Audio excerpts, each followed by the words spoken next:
Today on Oz. What would you do for the perfect hourglass figure? Waist training is the hot new trend for your body. Squeezing into a corset for 12 or more hours a day. How do you even get it on?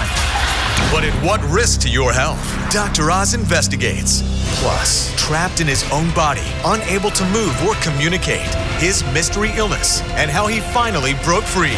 Coming up next on Dr. Oz. Today, I'm asking the question, what would you do for the perfect hourglass figure? Would you squeeze into a corset for 12 or more hours a day, knowing it might put your health at risk? There's a trend sweeping the nation called waist training, and today, I'm investigating whether it's safe.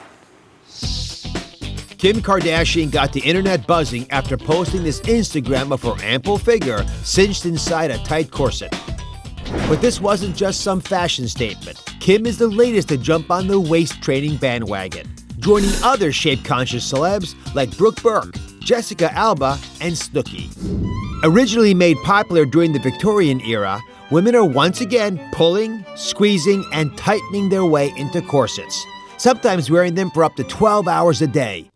Waist trainers believe this regimen will permanently shrink their waistline while reshaping their big hips and bottoms, all while simultaneously suppressing their appetites. This trend has even taken social media by storm, with hundreds of thousands of women posting photos of their own waists getting the corset squeeze. But how safe is this age-old practice for the perfect hourglass figure, and can it really work without harming your body? Tawana is joining me. She's been waist training for a year and a half. So what kinds of results have you seen? I've lost like about 15 pounds, and I've gone from a size 30 waist to a 24.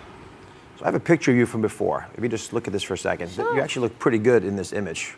What have got you thinking that maybe you ought to do some of this waist training? I mean, you don't look overweight there. Thank you. So what prompted you to even try doing this waist training? Well, it was a phenomenon that was going on, and I just wanted to try it out and see how it would go. I tried it, and I saw substantial results, and I've been doing it ever since. And for the audience to know, fans of waist training say that actually doesn't just help you lose weight, it literally sculpts your body, reshapes you. Yes. With, they argue, virtually no effort. Mm-hmm. Has that been your experience? No, it's no effort. It is an effort because it's an ongoing thing that I do. And thus far, like I said, I've seen the results, and I've been going with it ever since. And how often do you wear the corset? I wear it about 18 hours a day. 18 hours a day? Yes, 18 hours a day. Are you wearing one now? Yes, I am. Oh my God, that is really, that's not uncomfortable. It looks like it's really squeezing. It was at first, but now I'm used to it. And you've got a couple, these are all yours, by the way, yes, right? Yes, they are. This one I use when I'm working out because it has like a little elasticity in it. So it's good because it traps in the heat. This one I use during the day, the course of the day, or even in the evenings. And this one is the one usually when I'm out and about, I'll use it because it's the most constricting. This isn't gonna do very well on me. How do you even get it on? Well, it's a process, but I've gone to, be able to do it by yourself. A little easier. At first, my husband used to have to help me, but now I've gotten it to a science, so I'm okay with it. Does he like when you're wearing this, that you're not irritable? Oh my God, no, he hates it. He's like, take that thing off. Yeah. That's what I think I'd say too. Yeah. Come over here. Now, folks say it's harmless, but I want to show you what it could be doing to your insides. I just want you to be clear about this because, again, it's such a trend right now. So many people are trying it. Right. That it's a message I think we all ought to have at least together. So I made a little animation. So here's the corset, right? Mm-hmm. You're squeezing it down. Here's what's happening on the inside. Okay. First of all, you're squeezing on the lungs. Right. That can hinder your ability to take those deep breaths, reducing the flow of oxygen. It also will squeeze your stomach. See your stomach over here being squeezed? Okay. That does two things. One, you might lose some weight because you're not as hungry, but you'll also push some of that acid back up into the esophagus. That's called reflux. Right. GERD. Which I don't know if you experienced. And then see the ribs here being molded in? Oh, they actually will be shifted, giving you that perfect hourglass appearance, but at the cost of compressing a lot of these organs.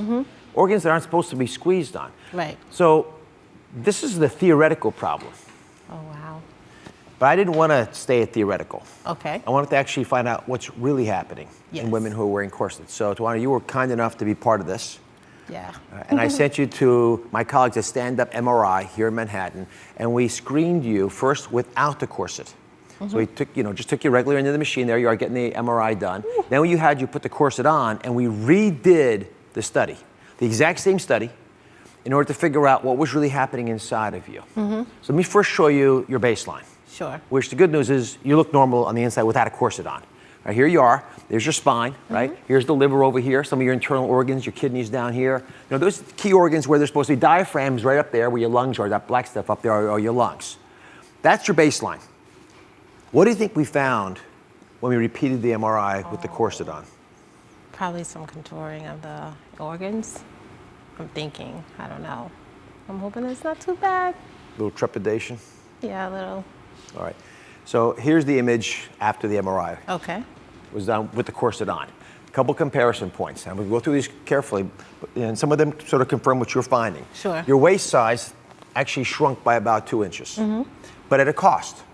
The diaphragms, see up there? Yes. They're pushed up about 2 inches compared to over there. The other solid organs, the liver, gallbladder, the kidneys, you know, they're all pushed up. There's a kidney right here. It's pushed up with the corset here, squeezing everything to go up. Wow. It's also squeezing all your intestines, stomach over here, and let me point something out that I was really stunned by. Okay. You see the little indentations here in the liver? Yes. See those little, they're not over there. See the liver over there is smooth? Oh, These yeah. are little bites here. Right.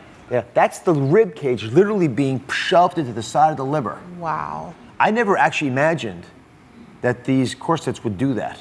But the thought that something is actually molding your inner organs and pushing your ribs into them is an issue for me. Right. For me too. You want to learn a little bit more? Yes, I would. Love All right, to. so if you don't mind sitting down, Sure. I'm going to go talk to a world expert in this area, and then I'm going to come back and talk to you again. Yes. All right, and you and a Thank you couple. so much. No, thank you very much. Let's do this. All right, board-certified bariatrician Dr. Nicole Florence has researched the waist training trend, and she joins me now. So let's answer the question that women are asking right up front. Is it possible that wearing a corset will help you lose weight? You know, there is no clinical evidence to support that theory. We know, as you said, that you can compress the waist, squeeze the stomach, you won't be as hungry, won't eat as many calories, and possibly lose weight, but it has never been proven to be a safe, healthy method to do so. Nevertheless, Tawana has reshaped her body. I mean, what's going on? How can you even begin to explain that as a physician? Well, those images are just so impressive. And what it tells us is if you compress and restrict the body long enough, it will conform. Now, the question is that going to be permanent? We're not sure. But we know that the body will conform to that compression, and it's just not healthy. So could waist training be a gateway to eating disorders?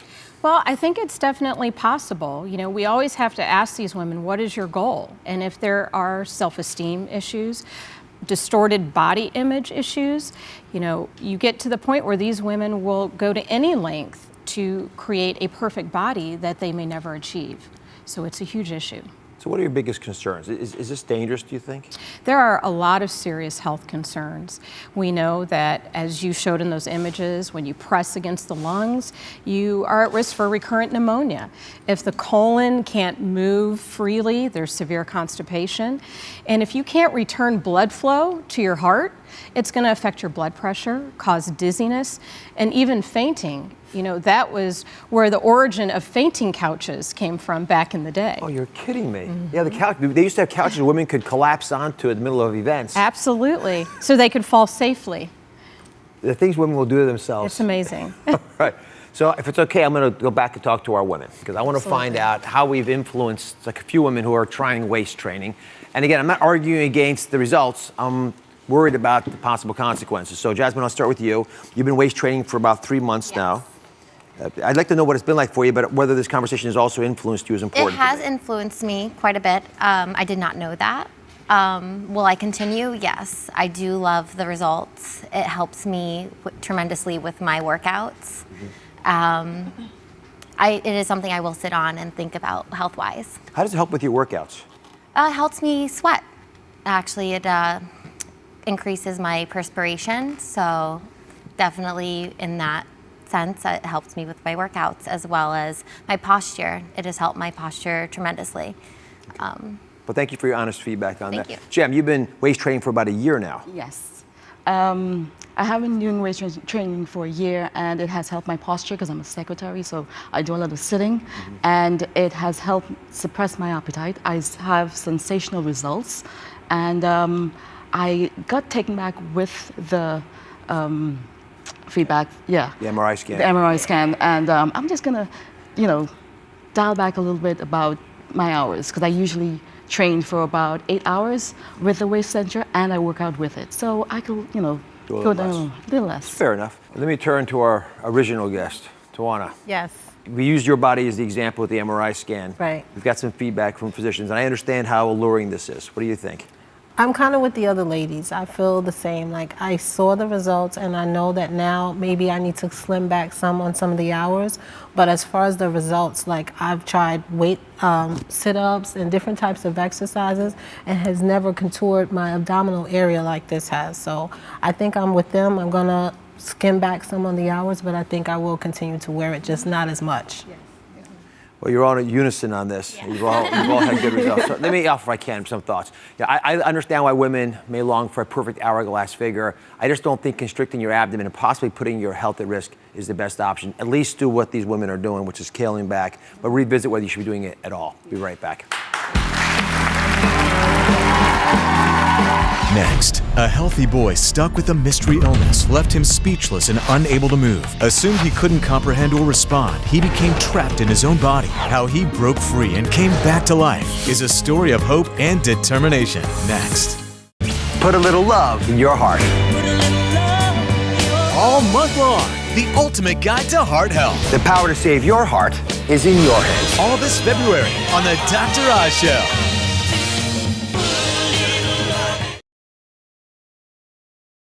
Imagine the horror of being locked in your own body, unable to move, talk, or communicate in any way.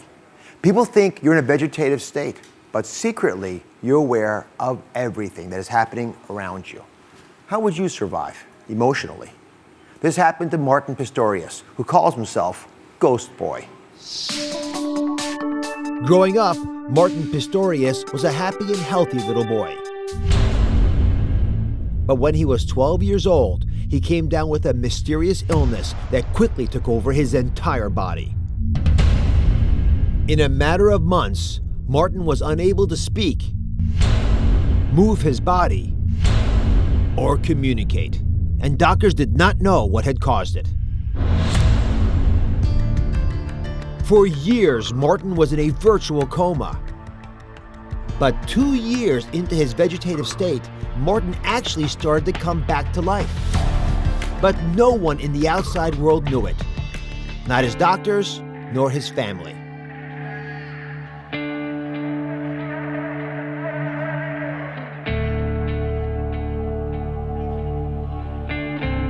As the years went by, Martin became completely aware of the world around him, but still powerless to communicate in any way.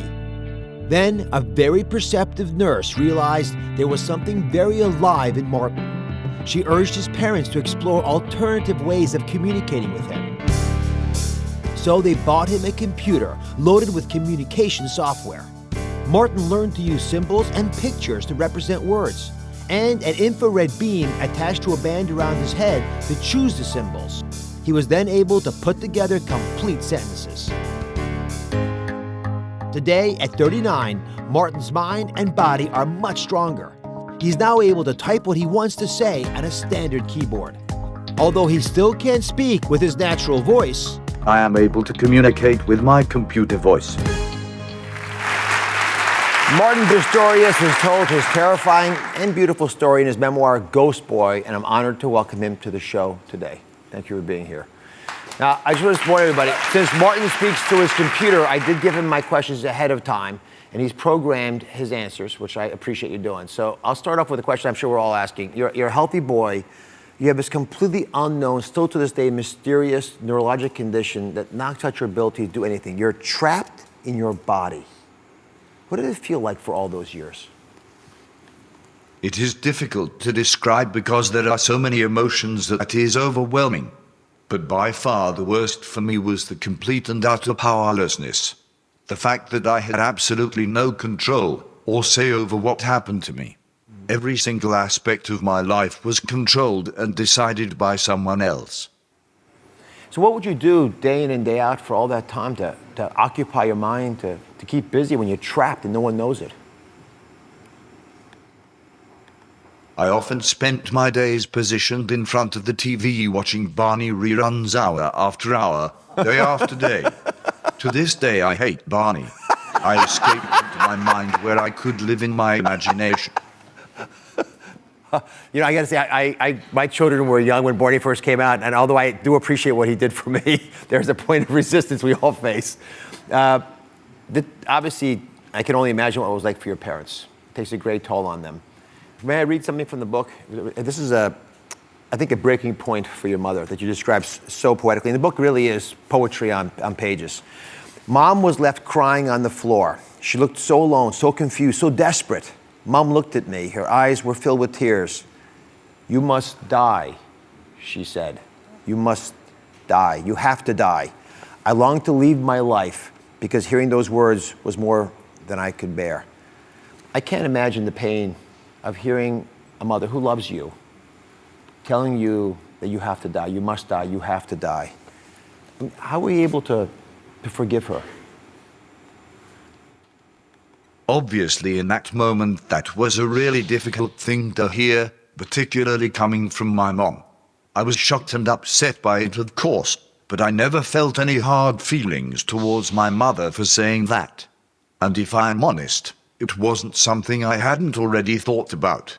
I think what probably upset me more wasn't what she said, but that we were in a situation where she felt that everyone would be better off if I wasn't alive. I feel sad when I think back and remember all the feelings and upset that everyone was feeling. I am not angry or resentful or anything like that. In fact, I feel enormous compassion and love for my mum. It was a really hard time for her. It's remarkable. The compassion is the emotion that comes from you. I would have been, certainly at the time, bitter about it. Martin had many wonderful caregivers, I should point out. He talks about them. And after many years, and this is the big breakthrough, one of them noticed he might be more aware than anyone else thought. Everyone thought you were locked in, but you were actually, or not even there. But in fact, this woman noticed that you were there. Tests were done. And Martin's miracle that you're witnessing, I mean, I would shake your hand, just to point out the fact that he can raise his hand and shake my hand. I mean, it's unbelievable. So how did your life begin? I mean, how would you begin to soar in life once you could communicate again? My world exploded back to life. And while it was not without challenges, I made friends. My body slowly got stronger. I got a job. I was able to go to school and graduated with a computer science degree. I was even awarded a scholarship from Google. It's incredible. I am truly happy now. Life is worth living again. So, Martin's life took another turn. I should let you know about an amazing turn when you fell in love. Jonah, your wife, you married in 2009, is joining us. Jonah, why do you think you had such a strong, powerful, intimate connection with Martin? I think it's because we accepted one another for who we are. We were really honest and were able to listen to one another without any judgment. And that helped us to share our innermost feelings. It also did help that he was very cute. You know, you've got a fantastic marriage. I should point out they also have a healthy sex life. You know, they hope for kids. I must say, I think this story is about hope. It's about the fact that how crazy and terrible life sometimes seems, there's always opportunities for us to find ourselves in that, to find people who can support us through it, to forgive people who may have unwittingly hurt us in their desperation, and to move on and have compassion for all those who can support us. I am so proud to have met you. Thank you for giving us Jonah. Same to you. Martin's book, Ghost Boy, is available now. We'll be right back.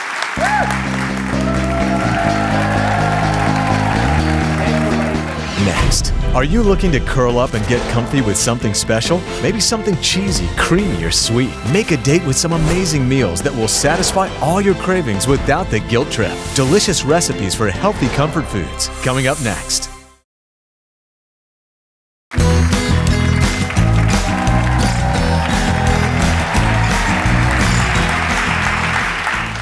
We just launched a Total Choice. It's a program for everyone who wants to lose weight while eating delicious food and not even thinking about it. That's why today, as part of my Total Choice plan, I have the guilt-free comfort foods. I know Valentine's Day is coming up. I know for many of you, your first true love is actually comfort food. Alexis counts herself in that group. How are you? I'm good. How are you? So why is it so important to have these comfort foods that you love, and what can we do to maybe make that better? Dr. Oz, it's really hard out here eating healthy. Since Christmas, I've lost about 12 pounds, and I'm eating... Good for you. Thank you. I'm eating clean, whole foods, but I want it to be a lifestyle, not a diet. But it feels like a diet when I can't have the things that I want that are delicious, like comfort food. Yeah, you don't just want comfort food, you want guilt-free comfort food. Yes, I don't want to feel like a pig the next day. Okay, so here's what we're gonna do. We're gonna play our own version of the dating game. But Alexis, instead of picking a man, she's gonna choose the guilt-free comfort food she wants to have on a date tonight. I can't have both? You can have both. The man comes along, but you actually want the comfort food. We know what you're interested in. So where are you gonna go on that date, you think? Well, Thursday night, my favorite show comes on. So my living room couch with this guilt-free comfort food and wine. Oh, very romantic. Yes, with myself. That works.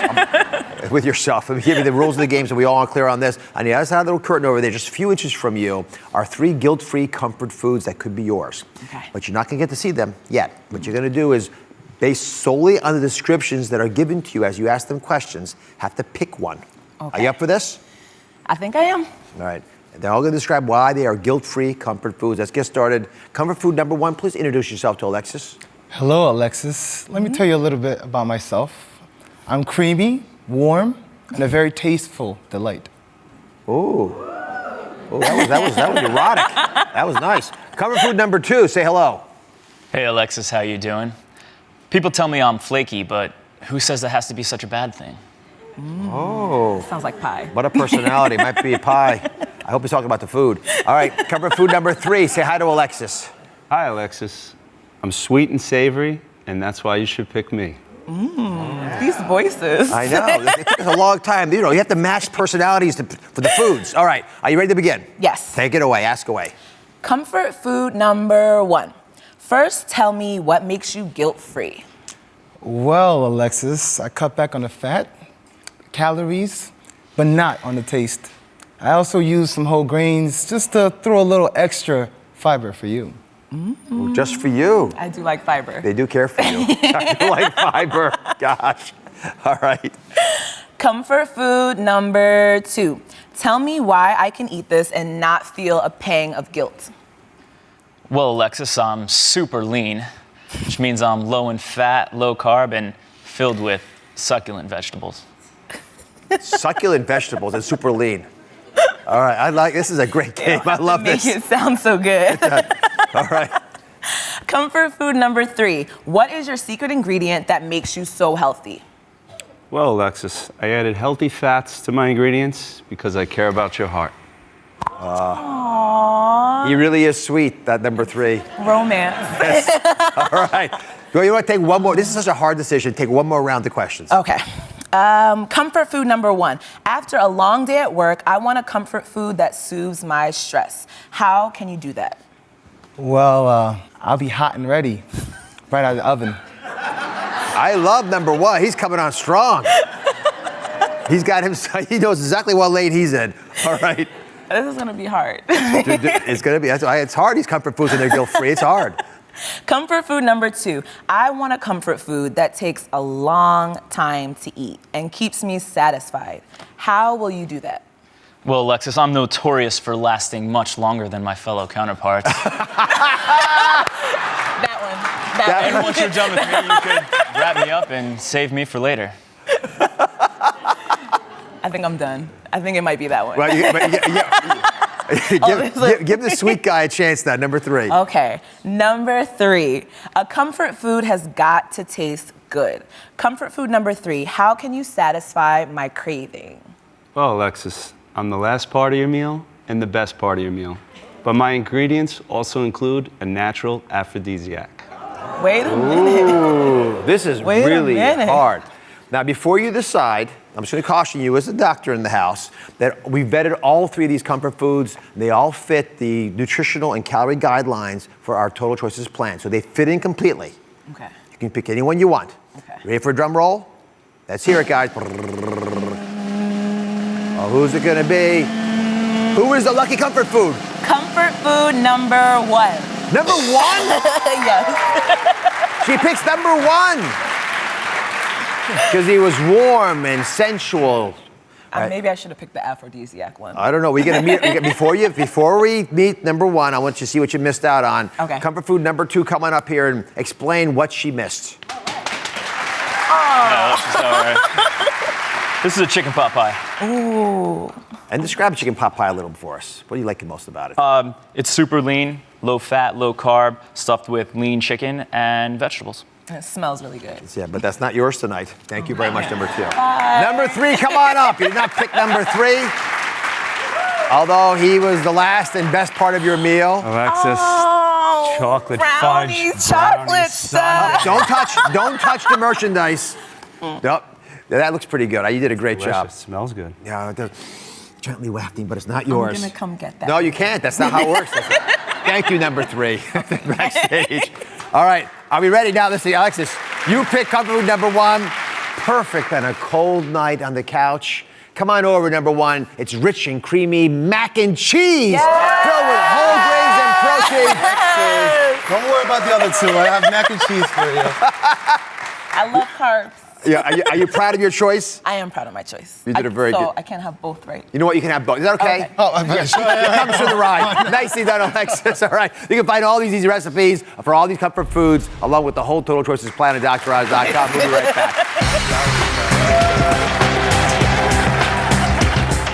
Next, do you have a bad temper, quick to see red and explode with rage? Did you know anger takes a physical toll on our bodies? Learn how to identify your triggers and regain control.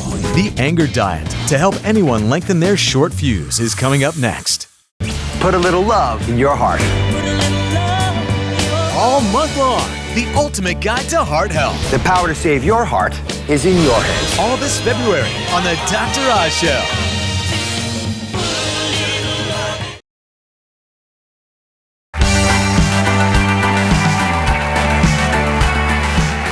Think about the last time you got angry. Your pulse picks up, your breathing becomes shallow, you feel out of control, and you're seeing red. There's no doubt anger takes a physical toll on our bodies. Not to mention it can leave us feeling pretty guilty after the fact. My next guest wants to do something to lengthen her short fuse. Take a look. This is a mess. Do your routine. I admit I have a short fuse. Do your homework. Is that something you forgot? I'm a working mother. I have 5 kids, so I have a lot to juggle. I'm always on edge. The slightest thing can set me off. Are you finished? The last child I had was about 12 months ago, and I have joked to my husband that I have postpartum rage and not postpartum depression. If the milk spills, catastrophe. If I forget something at the store, I lose it. When I'm in the car, I can't take this. I have bouts of road rage. I can really yell there because I don't have kids to hear me curse. I will honk my horn so that the person in front of me knows that I'm annoyed. Move it! Then, of course, I take out my frustration on my husband. No, I didn't. I know it's not fair, but when he comes in the door, he's the first adult that I can reasonably take my frustrations out on. I really don't want my kids to see me as this angry person. Mommy. My youngest son, Aiden, is acting out, and I know it's from me because I am short-tempered. I sometimes feel that I'm setting a bad example. I hate having such a short fuse. I seriously need to get this under control. It's pretty crazy when you see it, isn't it? Yes. The kids are cute. Oh, thank you. That's why I have so many of them. That's right. You always describe yourself as being on the verge of losing it. But how do you lose control? What happens? Usually the first response is I yell, holler. Maybe I'm, if I just tripped over a bunch of shoes, I throw that, and say, what's going on here? And we're usually always in a hurry, so it's like, as we're tripping out the door, I'm yelling everyone along. What's the aftermath like? Usually remorse on my part.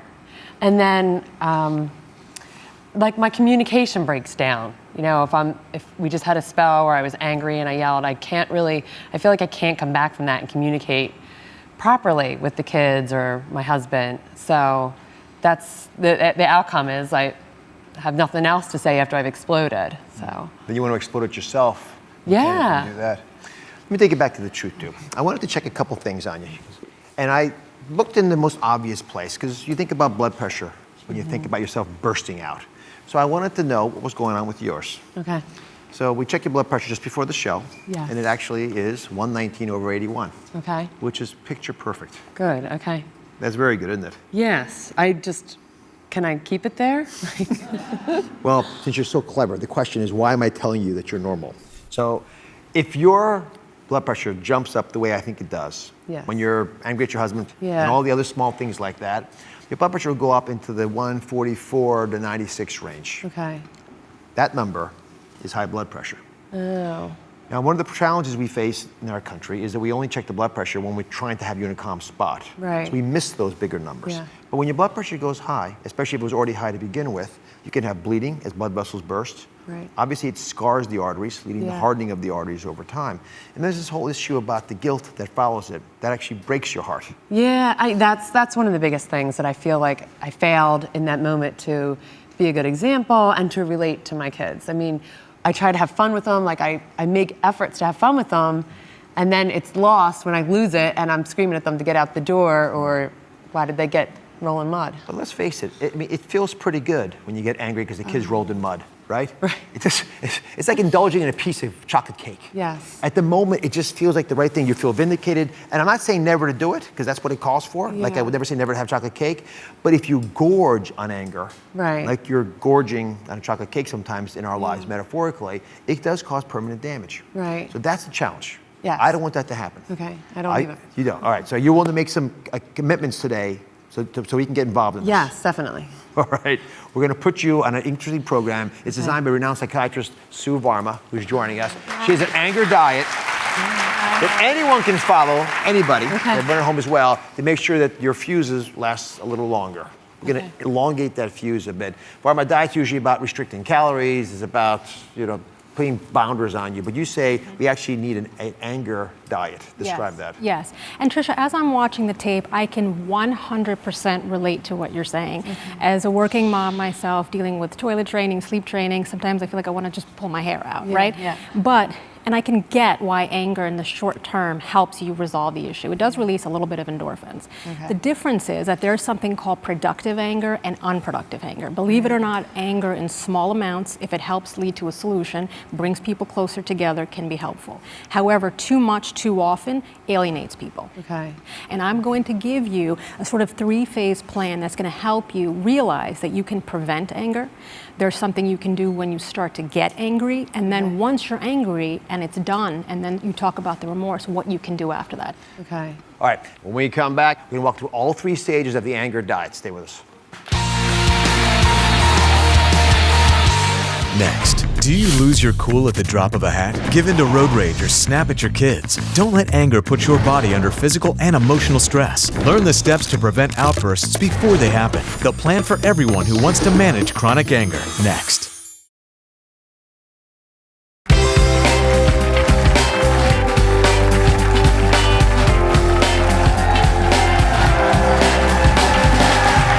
If you feel like you lose your cool at the drop of a hat, honking the horn in a bout of road rage, or you're snapping at your kids all the time, then you've been gorging on anger. And you can benefit from Dr. Varma's anger diet. And the first step is all about preventing anger before it happens. And it's your plan around your triggers part. That's important. If you plan around the triggers, you'll never get trapped by them. Another big trigger, you mentioned this actually earlier in the tape, is when your husband comes home. And I'm sort of fascinated by this because you acknowledge he's the first adult you see, so that's part of the problem. But how does it affect your marriage when you're snapping at him? And you feel like you're not being heard. Is that part of the issue? Yes, and he just seems to hit the right buttons, I guess. Sometimes he doesn't. It's just he's in the wrong place at the wrong time. Maybe we've had a lot to do that day, and he hasn't been a part of any of what I've gone through. And if there's something that he didn't do, like pay a bill or take out the trash, then I have to let him know first thing, because that will release all the anger that's been building up all day. Because you felt ignored. Yes. And then it just perpetuates the bad communication. Then I don't. So Dr. Varma, how does a woman who's busy and stressed out over it deal with the fact that they don't feel like they're being heard without getting angry? Yes. Well, you know, Tricia, that's not easy. So first recognize that, right? And then ask yourself, what is the aim of this conversation, right? So if the aim is to get closer, to feel heard, to feel understood, then anger is not going to solve that. Why? Because the anger is going to lead to defensiveness in the other person. The other person hears that as a form of criticism. So what we want to do is try to avoid that by using what we call the XYZ technique, which is in situation X, when you do Y, I feel Z. So that takes it from away from kitchen sinking or character assassination to say to your husband, you're an all bad person, which is probably not the case. You wouldn't be with him, I'd assume, right? So you want to then make it very specific. And Dr. Oz, when you were talking about planning around knowing what your triggers are, I really want you to go home this week and actually write down top 3 triggers. And if your husband is one of them, have that conversation with him. How about he always forgets to take out the trash, like always. And I find trash spilling out, like am I the only one that sees that? Yeah. Like, so how would I deal with that trigger? Yeah. Because I can't. What's your husband's name? Bob. Okay, so you're going to say, when you get home this evening, you're going to say, Bob, I love you. You're the best. This is a sandwich technique, okay? So I'm listening carefully here. You start out with the bread is the nice part, right? And then the meat is where you're going to stick it to him, but nicely, right? Bob, I love you. You're awesome. You're the best husband. Right. However, XYZ technique, when you leave the trash and I come home and I see it overflowing, I feel what? Feel that word for me. Disrespected, ignored, something, right? So that there's inconvenience, infuriated. Yes. The list could go on, right? But let's keep it short, right? And then you're going to end with something nice to say, you're a great dad, you're a great provider, you're a great husband, I love you. And then you give him an opportunity to then reflect and say, Tricia, what I hear you saying is, when I leave the trash overflowing, you feel disrespected, right? So you want to make sure that then he understands by verbalizing it back to you. And by him repeating and summarizing to you, it then makes you feel understood. It makes you feel empathized. So that's going to be part of it. So the XYZ technique and the sandwich technique, which is, you know, start off with something nice, give the person the meat of what you're doing, and then end off with something nice. Okay. And I see why it's frustrating, because from the male perspective, I get that all the time. Right. You know, I get the trash part, I get other things wrong. We all do. But I like the sandwich effort, now that I know about it. Right. So the second step is, if you're in the middle of something, there's something called the 5-year scale. Okay. If you don't mind, explain it to everybody. Sure, yeah. So the 5-year scale helps us gain perspective of the situation by asking yourself, how am I going to feel about this when I reflect back 5 years from now? Are you going to look back and reflect and say, why did I sweat the small stuff? Yeah. This is all sort of smaller stuff. And that's what you want to do. Put the trash on the doorstep. He'll trip over it, he won't do it again. All right. And the last issue is an important one, which is to own the anger. That was part of what we were getting at. We were talking about the physical concerns I have, but the emotional ones, the guilt that goes along with it is important. So if you own it and move forward, it changes it all. Dr. Barham, explain why this is so important. What's the one word you want us all to use? The one word I want you to start using, Tricia, today is I. I feel sad when you don't take out the trash. I feel hurt. I feel disrespected. Because then what you're doing is you're not making it about that person. You're owning your anger. You're taking responsibility and apologizing. And just because you apologize, if you lost your anger, let's say you were telling him to take out the trash, or he didn't appreciate the dinner that you made and you slaved over for 7 hours, when you apologize for your temper, it doesn't take away from the fact that he still needs to change what he needs to change, right? It just means that I acknowledge that I'm human, I made a mistake, and could I have planned better? And could I have communicated more effectively? How about over? We have an anger cleanse, which we're going to, and so Dr. Barham, you can go ahead and lead us. This is important. We're going to start doing this today. Dr. Barham, if you don't mind, explain what this is and why it's so important. So it's so important to be able to have like a detox. So I would ask you to give yourself 1 week period, right, where you're restarting everything from the very beginning. And it's important that there are certain key 3 things that you do, okay? The first thing, a lot of times I find that couples don't talk about things until late at night when they're tired, and that's absolutely not the time to be bringing up new issues. Sleep. You must, absolutely, people must be getting, I would say, 7 to 8 hours of sleep. And I'm going to ask you, even just if you can do this for a week. It's not something that you may not be able to do every night of the week, but if you can for 1 week get 7 to 8 hours, what you're doing is you're resetting, because when you're tired, it lowers your threshold. I definitely notice my anger episodes are greater towards the end of the week than they are in the beginning, because I have like stocked up on sleep a little bit on the weekend, and then, you know, I talk to people at work, I'm like, by Wednesday, Thursday, Friday, I'm like, No! Yeah. Get out of my way! Yes, absolutely. The other thing that I want to say is that eliminate, if you can, at least for a week, is the trans fat from your diet. That's going to be huge. Like a lot of studies are showing now that trans fat can lead to aggression. Not only is it not good for your physical health, but it's not good for your mental health. And obviously we know that aggression is also not good for your relationships. The third step is about me time. And I know that this is something that so many moms say that they don't have enough of this. Could I ask you, is this something you would go with me? I know I'm asking you in for the a car. lot. That was my me time. That was your me It didn't turn out too well. Enjoy it, make the most of it, right? Is 1 hour. I'm going to ask you just for this week, 1 hour. Like 1 hour? No, 1 hour 1 hour for the week. Yeah. I can see how deprived you are. That's a lot. An hour's a long time. It is a long time. So how do you carve it out? I mean, I assume you have the challenge too. So how? And you have it even more with your 5 kids. But Right. look, the only way you're going to get around that is if you recognize the value of the me time, and if you look at this as I have to recharge, I have to refuel, right? So if there's something that's like fun that you can do for yourself, I don't care what it is, whatever's fun for you. Some people say, hey, I love to read a book. Some people say, I need to get my nails done. I want to get a pedicure and I want to get my hair done. If you can't get 1 hour at a time, 15-minute increments, these are all such important investments you're making. Because you know what, you are, God bless Bob, but you are sort of like the pivot, the center of the family, right? And your ability to tolerate it is help with all those. Listen, I hope this is helpful. You're going to have a world expert cheering you on and helping you out. Thank you. So good luck with that. You can get the full plan and all the information from our other Truth Tube experts at DrOz.com. I'll be right back.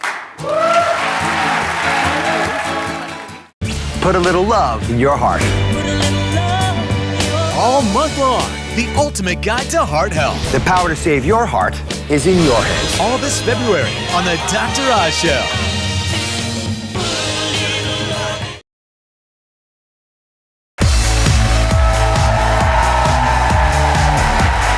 As a surgeon, I love explaining procedures to my patients in ways that are easy to understand. I want them to feel calm and confident in my care. So when I found this cartoon, I had to laugh. Doctor's in there, he's explaining to his patient, the donkey. He says, it's simple. My nurse blindfolds me and I spin around a few times, then I try to reattach your tail. Poor donkey. I feel like Shrek. I can't tell if he's more upset about losing his tail, getting it reattached, but I'm pretty sure he thinks his doctor's a royal pain in the, well, you know what. Now it's time for In Case You Missed It. It's my program for everyone who wants to shed pounds without even thinking about it. It's called The Total Choice. Now I promise you can still drop weight while enjoying the foods you love. And the question is, how? Here's how I did it. I teamed up with some food addicts, literally, and food scientists, and then together with some world-class chefs, we created satisfying and frankly decadent meals that don't make you feel like you're on a diet. They are perfectly portioned for the total choice. And I want you to meet these foods because if by eating them, you'll be able to meet a lot of your important nutritional goals without sacrificing flavor. So, are you ready? My guilt-free comfort foods. First, there was the mac and cheese. This special recipe is made with whole grains for a boost of fiber, incredibly filling. Chicken pot pie. You can trick your taste buds, you really can, with this hearty dish, which keeps you full with tons of veggies, and it tastes fantastic. And of course, the last thing you'll eat in your day will be a brownie sundae. Oh, they look so good, so go ahead and enjoy. They're so good. You can find the recipes for these comfort foods along with the whole Total Choice plan on DrOz.com. And you know what? You can also have a list of our trusted sponsorship partners there as well. And remember to be careful of dubious people online that make it seem like I'm endorsing their products, because I don't. I'll see you next time.